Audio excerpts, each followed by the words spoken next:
Je suis ravie d'être là et de concurrencer la déferlante IA qui se passe à l'étage inférieur. Moi, je vais vous parler d'une autre déferlante qui est la RSE qui arrive dans notre monde et c'est tant mieux. Et c'est une véritable opportunité pour nous, marketeurs, d'élargir un peu plus le spectre de nos compétences et de nous donner du sens à notre métier. Et mon objectif dans cette conférence, c'est que vous ressortiez d'ici avec des actions concrètes et qui puissent être mises en place dès aujourd'hui parce qu'il y a des choses à faire dans le cadre de nos responsabilités d'aujourd'hui qui sont tout à fait actionnables demain, quand vous rentrez au travail. Et c'est ça mon but, parce que je sais très bien que souvent, quand on parle de RSE, eh bien, faut changer le modèle en profondeur, faut trouver des nouveaux business models, voire réinventer la chaîne de production. Oui, oui, oui, mais tout ça, c'est pas forcément toujours dans notre zone de contrôle. Ça se travaille sur la durée, ça se travaille avec la direction, ça ne part pas nécessairement du marketing. En revanche, ce que je vais vous raconter, c'est des choses qu'on peut mettre en place pour aller toujours plus loin après dans l'entreprise, parce que la RSE, c'est quelque chose de complètement transverse. C'est une stratégie globale de l'entreprise qui doit toucher tous les départements. Donc ça, c'était la première chose. Aujourd'hui, on a tout à gagner. Tout nous pousse à aller vers plus de responsabilité sociale de l'entreprise. D'abord, la législation, vous ne l'aurez pas raté, mais aussi l'image de marque, fidéliser vos collaborateurs, attirer des nouveaux talents, être content de se lever le matin, donner du sens. Tout ça, ça fait partie des choses qui nous poussent tous à aller vers un petit peu plus de RSE. Je suis Cindy Béton, je suis Marketing et Impact Manager chez Cision. Et avant peut-être de présenter mon entreprise, j'aimerais savoir plus sur vous, qui vous êtes. Donc dans cette salle, où sont les marketeurs? Ouais, bien. Et qui d'entre vous a un mandat, une responsabilité RSE dans le cadre de ces... Super. Et alors, qui a envie d'y aller mais n'en a pas encore? Bien, ça c'était mon cas il n'y a pas longtemps. Mais vous avez raison, allez-y, vous allez voir, ça peut déclencher plein de chouettes choses. Donc, je travaille pour une société qui s'appelle Cision. Cision, on est partenaire des communicants depuis plus de 150 ans. On est né au 19e siècle. À l'origine, on faisait des revues de presse, on découpait les articles de presse avec nos petits ciseaux et on délivrait des revues de presse à nos clients qui étaient souvent des artistes et qui voulaient savoir comment on parlait d'eux après leur dernière pièce de théâtre. Et ben aujourd'hui, finalement, 150 ans plus tard, on fait plus ou moins la même chose, mais vous imaginez bien avec autre chose que des ciseaux, et on est spécialiste de l'intelligence média, donc comment utiliser les médias à la fois pour être plus visible, mais aussi pour écouter et pour savoir ce qui se dit de vous, ce qui se dit de vos marchés, ce qui se dit des tendances. Et depuis plus récemment que 150 ans, je vous l'accorde, mais ça fait au moins une trentaine d'années qu'il y a un gros mélange des genres entre communication et marketing. Et on est donc aujourd'hui partenaire également des marketeurs. Alors rapidement, qu'est-ce qu'on fait pour que vous sachiez pourquoi je vous parle de tout ça? Nous, notre matière première, c'est l'info, c'est les médias, c'est la data. On a 3 centres d'expertise. La première, c'est vous offrir des solutions de visibilité média, donc des bases de données médias, des moteurs de recherche d'influenceurs, des circuits médias pour diffuser vos informations et pour être visible. Une deuxième qui est autour de la veille média. Je vous promets qu'on ne vous vendra pas des ciseaux, mais en tout cas autour du social listening, des insights, de la veille. Et puis, au-delà de toutes ces technos et ce sur quoi on compte beaucoup, c'est notre savoir-faire humain. C'est des équipes d'analystes, de spécialistes d'insights pour vous aider à repérer les bonnes informations, les informations qui vont pouvoir impacter vos décisions, votre business, vos stratégies marketing à travers tout ce qu'on peut trouver comme information de qualité. Et j'insiste là-dessus, puisque la qualité de l'information, c'est quelque chose dont l'IA n'est d'ailleurs pas complètement innocent, qui commence à manquer un petit peu. Donc voilà ce qu'on fait. Si vous devez retenir une chose, c'est que Cision est un éclaireur de marque. On est là pour vous rendre visible dans les médias et puis pour vous donner une visibilité sur ce que l'on dit sur vous à travers 3 marques. Mais ça, j'ai plein de choses à vous dire. En 30 minutes, ça va être super chaud.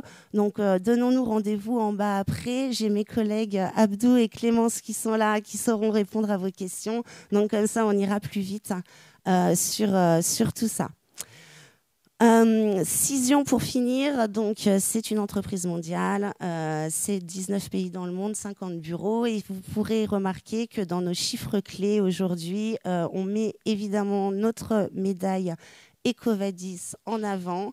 On a eu un score de 63 sur 100, ça peut paraître moyen, on fait quand même partie des 17% des entreprises les mieux notées par EcoVadis.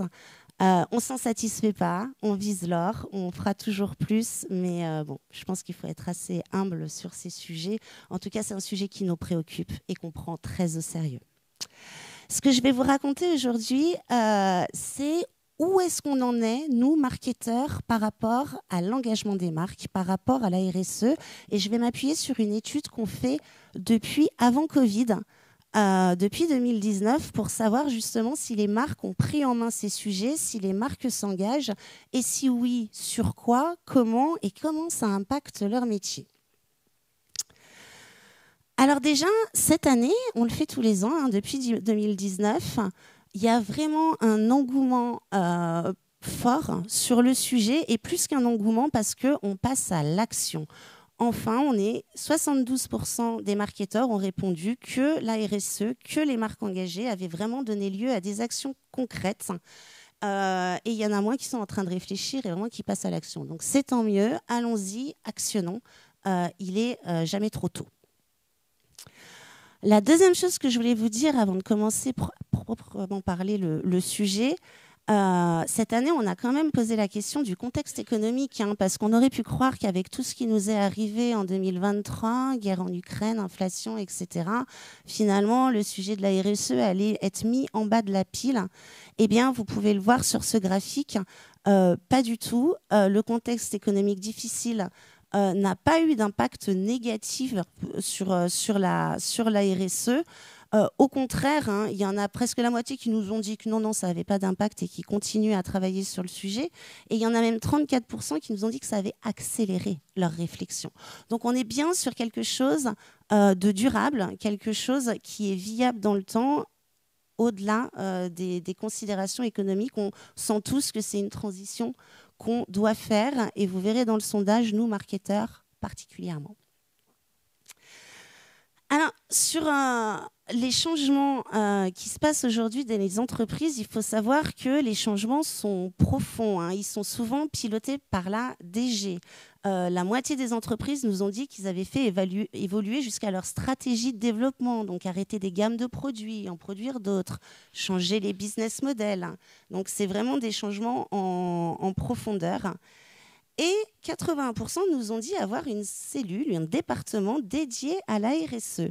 C'est impressionnant parce que quand on a commencé l'étude en 2019, ils n'étaient que 27%. Donc on voit bien que tout ça se structure, tout ça s'organise. Et en général, plus ça s'organise, plus ça se structure, plus on a un directeur de la RSE et plus tout cela est piloté directement dans la DG. Donc la vraie question qu'on doit se poser, nous, c'est en tant que marketeur, quel est notre rôle dans tout ça ? Et je crois que c'est important qu'on se pose cette question parce que la RSE devient très technique et on a le droit de ne pas être expert en RSE. Par contre, il y a des sujets sur lesquels il faut vraiment qu'on aille parce que c'est notre métier d'écouter le client, c'est notre métier de raconter, de faire passer les messages, c'est notre métier de diffuser notre histoire et donc on a notre place dans ce système et je pense que c'est important de la trouver.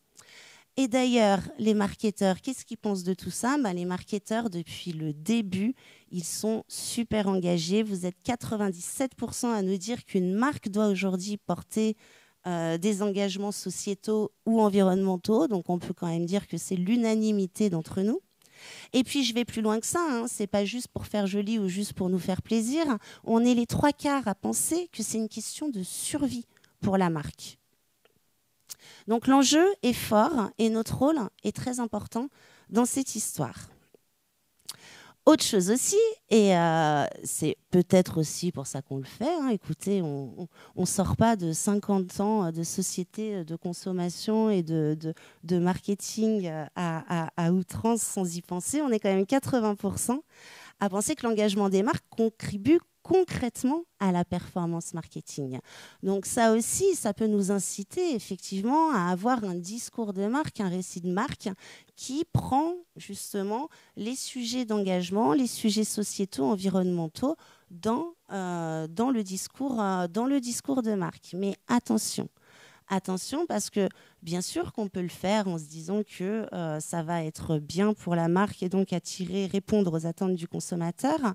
Mais attention à ne pas trop tomber avec ce genre de pensée dans le washing, puisque l'enjeu est bien plus important finalement que la performance marketing. Mais c'est vrai que bien fait, et c'est tout le sujet, bien fait, la stratégie marketing autour des enjeux RSE peut vraiment contribuer au succès d'une marque. Alors, je vous ai parlé de 3 rôles en introduction. Voilà les rôles auxquels je pense qu'ils peuvent être tout de suite actionnables par le marketing. Le premier, c'est choisir son combat, choisir ses combats et incarner son récit de marque. La RSE, comme je vous le disais, c'est beaucoup plus large que parfois on ne le pense. C'est l'environnemental, mais c'est aussi la jambe sociétale. Il y a la gouvernance, il y a l'interne qu'il faut gérer. Finalement, les combats peuvent être vraiment infinis et on ne peut pas être bon partout. Donc, il va falloir trouver quel est l'engagement qui a du sens pour votre marque et surtout qui a du sens pour vos clients. Et d'ailleurs, si je reprends mon sondage, quand je demande aux marketeurs mais quels sont les engagements portés par votre entreprise, ah ben on voit rien. C'est intéressant.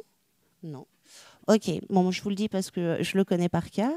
Quels sont les engagements portés par les entreprises ? Eh bien, il y a l'impact, les bons comportements environnementaux en entreprise, il y a le bien-être salarié, il y a l'égalité homme-femme, il y a l'écologie numérique, il y a le local, les circuits courts, en gros, il y a tout. Quand on écoute les marketeurs, leurs entreprises s'engagent sur tout. Et on ne peut pas être bon partout. Donc, il va y avoir un vrai sujet de choisir ses batailles pour vraiment avoir de l'impact sur ce que l'on va dire et porter son narratif. Alors, les entreprises nous disent qu'elles font des actions concrètes à peu près sur tous les types d'engagement, mais finalement, quand on leur pose la question derrière, OK, si vous deviez n'en retenir qu'un seul, quel est l'engagement prioritaire de votre société ? Eh bien là, le chiffre est bien autre. 29% nous dit ah ben nous c'est l'empreinte carbone, c'est la baisse de l'empreinte carbone. 21% le respect de l'environnement et 21% le bien-être des salariés. Et là, la diversité, l'inclusion qui pourtant était en haut de la pile dans les engagements portés par les entreprises, l'égalité femmes-hommes, eh bien c'est vraiment tout petit. L'égalité femmes-hommes, 3%, écologie numérique, 4%, diversité inclusion, 7%. Bref, en France particulièrement, c'est moins le cas outre-Atlantique où ils sont plutôt sur la jambe sociétale.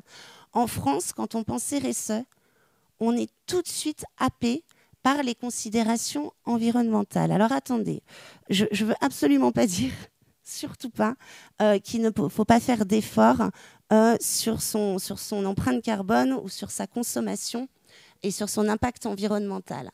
Ce que je dis juste, c'est que peut-être que votre marque, peut-être que vos publics, vos clients, vos audiences, ils vous attendent sur autre chose. Donc, il va falloir différencier de ce qu'il faut faire. Et en tant qu'entreprise, faire attention à l'environnement, faire attention à l'inclusion, la diversité, l'intergénération, faire attention à tout ça, c'est très important. Mais finalement, tout le monde devrait le faire. En quoi c'est différenciant ? On est des marketeurs, on a besoin d'éléments différenciateurs. Si demain, et c'est ce que j'espère grâce aux législations, tout le monde va faire un effort sur son impact carbone, sur son impact environnemental, si tout le monde fait attention à la diversité, à l'inclusion. Quel va être votre message différenciateur? C'est là où vous avez un rôle. C'est là où il y a certainement des engagements, des combats dont vous êtes légitime, des engagements authentiques qui sont propres à votre société que vous allez pouvoir porter, et ce seront ces engagements autour desquels il faudra communiquer. Les autres, j'allais dire, ça sera presque normal et c'est une bonne chose. Donc je pense qu'un de notre rôle, c'est de me dire, mais quel engagement rentre dans mon narratif, dans mon récit de marque? Pourquoi, comment je peux être authentique et légitime à parler de tel ou tel sujet? Et ça, c'est extrêmement important. Alors, c'est là-dessus qu'on a de plus en plus de clients qui avant faisaient donc communicants, marketeurs, qui avant utilisaient nos outils de veille pour savoir comment on parlait d'eux, si on parlait plus d'eux que de leurs concurrents. Ça, c'est toujours d'actualité. Mais aujourd'hui, on a de plus en plus de marketeurs qui viennent nous voir justement pour écouter leurs clients. Vous êtes la voix des clients et pour essayer de trouver l'engagement qui pourrait avoir le plus d'impact. Donc, comme je vous le disais, pour ça, on a toutes les solutions qu'il faut pour vous aider à y voir clair. Évidemment, la veille média, que ce soit la presse tradi, la radio, la télé, mais le social listening, écouter un petit peu ce qui se dit sur TikTok, sur Insta, sur Facebook, Twitter, pour essayer de comprendre et d'avoir les insights nécessaires pour aller vraiment trouver votre récit de marque. Je voulais vous donner un exemple qui n'est autre que le mien, du coup, celui de Cision. Parce qu'on essaye de dire ce qu'on fait et de faire ce qu'on dit. En tout cas, nous avons mis en place une politique RSE. Alors, vous voyez le jeu de mots. Hein. Ensemble, veillons sur notre monde, puisqu'on est une entreprise de veille. Et effectivement, dans cette stratégie RSE, il y a bien 3 piliers. Il y a le respect de l'environnement, il y a le vivre ensemble, mais ça, comme je vous le disais, pour nous, c'est normal. Pour nous, c'est juste être une boîte éthique. En revanche, ce qui est propre à notre entreprise, et on s'est demandé quel allait être notre engagement, eh bien, c'est sur la confiance durable. Et particulièrement, on a décidé, nous, de lutter contre la désinformation, pour l'éducation aux médias. Et notre plus gros engagement, justement, est là où finalement, on met le plus de budget, c'est pour essayer de soutenir les professeurs de documentalistes, les éducateurs, de soutenir, d'éduquer nos enfants aux réseaux sociaux, aux médias, et pas que les enfants d'ailleurs, sur une vraie information, une fausse information, parce qu'encore une fois, ça fait 150 ans qu'on est dans l'industrie des médias et que nous, ça nous paraît extrêmement important justement d'avoir un engagement qui soit lié à ce que l'on fait. Et d'ailleurs, si vous avez le temps de scanner ce QR code, vous pourrez former un enfant aux fake news. C'est un atelier de 2 heures qui est fait par l'association Entre les lignes. Ce sont des journalistes du Monde et qui expliquent aux enfants comment repérer les bonnes des mauvaises informations. Si vous n'avez pas le temps de ce scanner là, il est en bas aussi. Je vous invite à faire chauffer le scan. Donc voilà, c'était pour... Juste avec mon exemple, mais évidemment, je peux vous en donner d'autres. Moi, j'aime beaucoup l'engagement d'une marque comme Dove, qui, elle, s'est mise sur la confiance des femmes. Et Dove se bat pour que les femmes soient en confiance, pour que les jeunes filles aient de l'estime d'elles, pour que les filles ne se trouvent pas moches si elles n'ont pas leur filtre Instagram. Et ils essayent vraiment de faire de la pédagogie, presque une marque coach, pour aider les femmes dans ce monde à être bien dans leur peau, malgré tous les stéréotypes et tout ce qu'on peut trouver sur les réseaux sociaux toute la journée. Ça, c'est un engagement fort. Attention, hein, le vôtre sera peut-être tourné autour de l'écologie, et c'est super. Je dis juste qu'on a tendance à y aller bille en tête, sans peut-être réfléchir si c'est vraiment ça, la partie où on est légitime. Ça, c'est notre rôle, nous, marketeurs. Ça fait partie de nos missions. Et vous pouvez le faire demain. La deuxième mission, à mon sens, hein, encore une fois, je suis ravie, si vous n'êtes pas d'accord, on peut en discuter. La deuxième mission, c'est évidemment de communiquer sur ses engagements. Une fois qu'on a trouvé son récit de marque, une fois qu'on fait des choses, attention, en termes de RSE, on fait, après on communique, hein, pas l'inverse.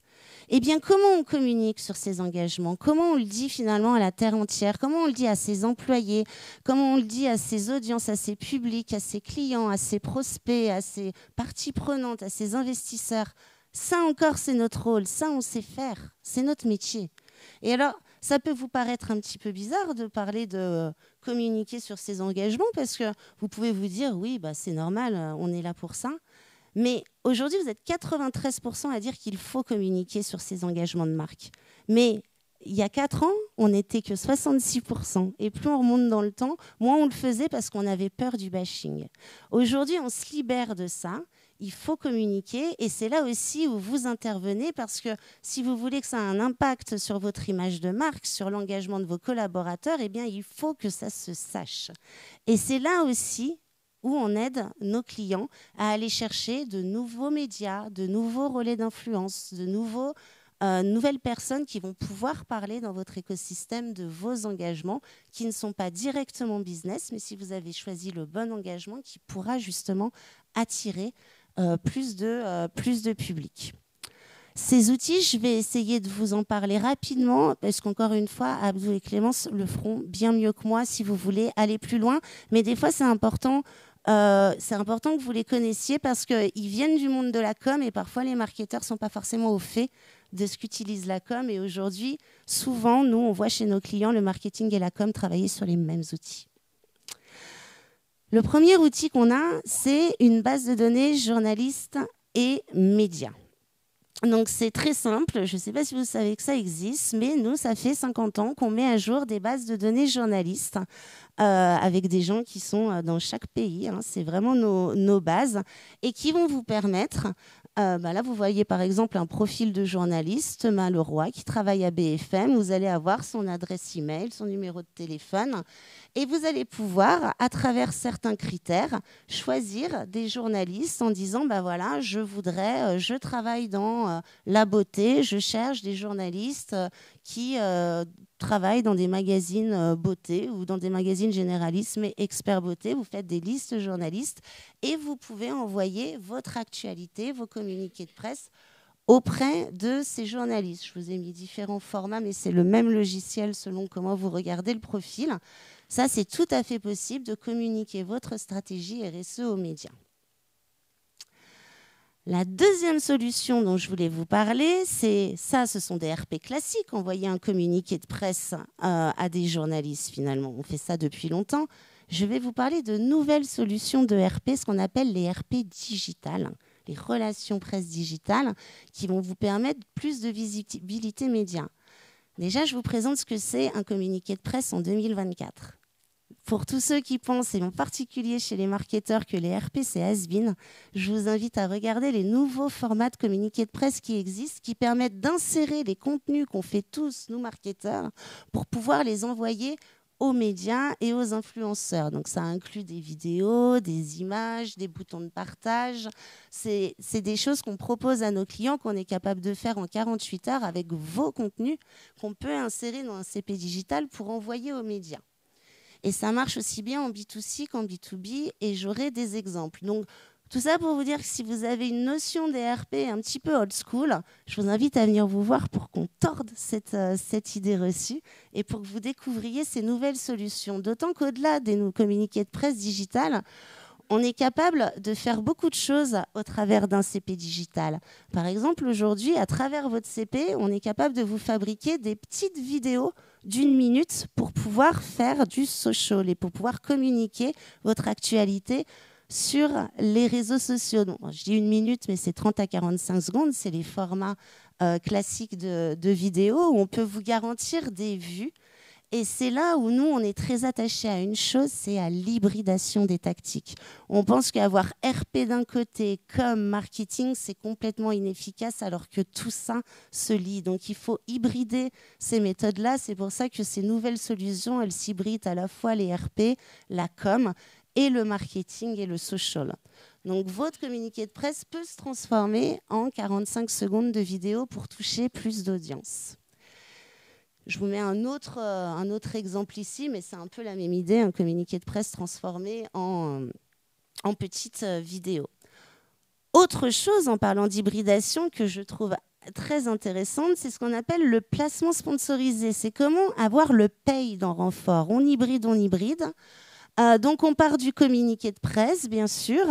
Et puis, à travers ce communiqué de presse, eh bien, on va pouvoir vous faire des publicités sur les médias que vous aurez choisis. On a une liste de médias.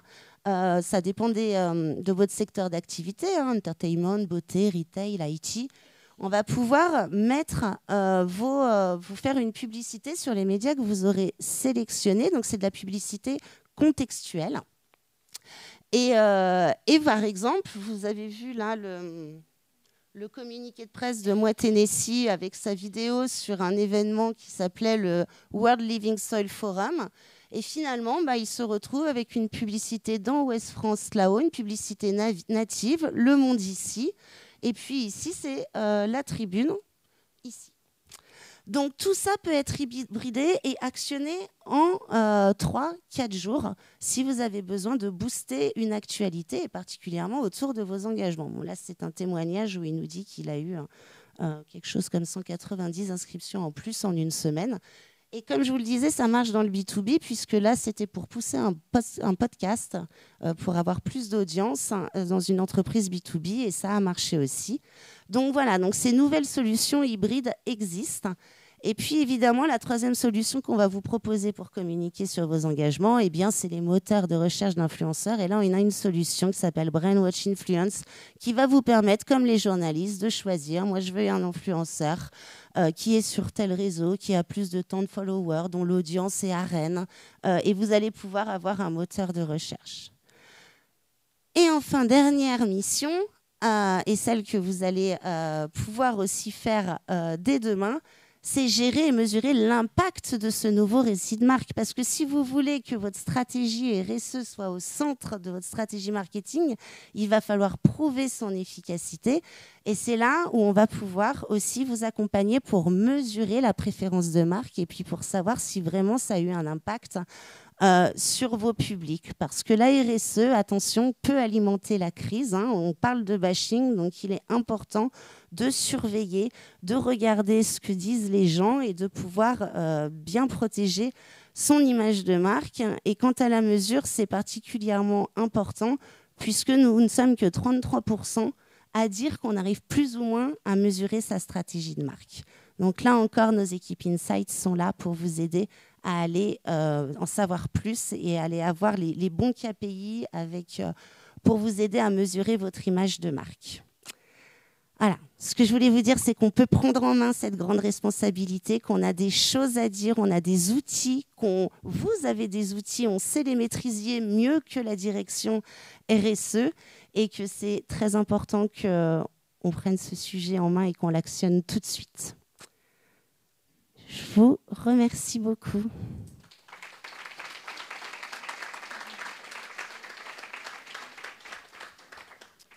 Pas le temps pour les questions.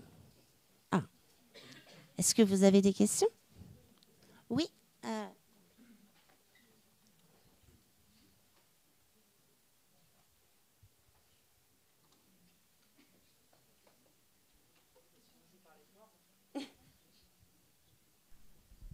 Bonjour, merci. Vous parliez tout à l'heure de la légitimité et des choix qu'on doit faire en termes de RSE. Est-ce que vous pensez qu'une légitimité, elle s'acquiert ou est-ce qu'elle est intrinsèque à la marque? Est-ce qu'on peut dire, moi j'aimerais bien pouvoir être légitime dans 5 ans là-dessus, ouais. Ou est-ce que vous, avec un regard extérieur, vous dites, moi ce que je vois de vous, c'est que pour moi, vous êtes légitime là-dessus? Moi, je pense que c'est dommage de ne pas s'appuyer sur son ADN. C'est dommage de ne pas s'appuyer sur son histoire. Après, vous êtes peut-être une boîte récente et dans ce cas-là, profitons-en pour fixer des objectifs ou sur vraiment quel rôle vous voulez avoir dans ce monde finalement. Mais je pense que s'appuyer sur son histoire, nous, on est une vieille boîte. Donc, c'était important que nos 450 collaborateurs en France se reconnaissent dans notre combat. Donc, on a vraiment cherché quelque chose qui nous... Je pense que c'est mieux si on peut.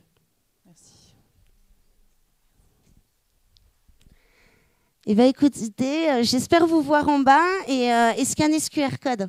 Merci.